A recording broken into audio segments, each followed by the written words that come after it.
नमस्कार. आजच्या या भागात आपल्या सगळ्यांचं स्वागत आहे. सगळ्यांना माहीत आहे भरतनाट्यम नृत्य मालिकेमध्ये कर्नाटकी तालाचा प्रयोग केला जातो. जाती हा कर्नाटकी तालाचा एक प्रमुख घटक आहे. तसेच दशप्राणांपैकी एक प्रमुख घटक मानला जातो.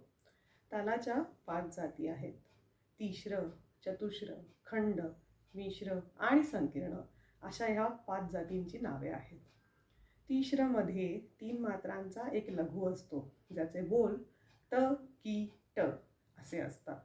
चतुश्रमध्ये 4 मात्रांचा एक लघु असतो, त्याचे बोल त, क, धी, मी असे असतात.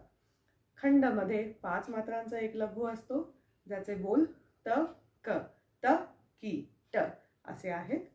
मिश्रमध्ये 7 मात्रांचा एक लघु असतो, ज्याचे बोल त, की, ट, त, क, धी, मी किंवा त, क, धी, मी, त, की, ट असेही म्हणले जातात.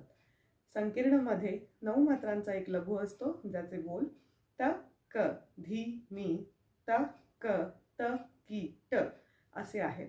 आता हा लघु नेमका काय?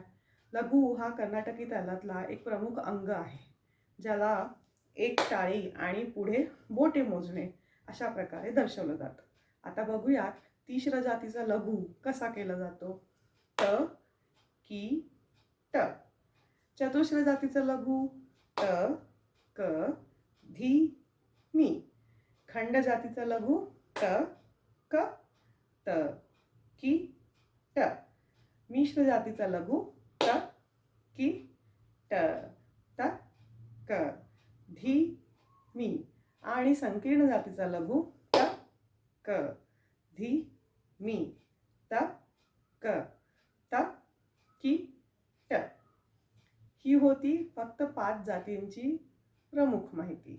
या पुढील भागात आपण बघणार आहोत या 5ही जाती 3 लयात कशा प्रकारे केल्या जातात. तोपर्यंत नमस्कार.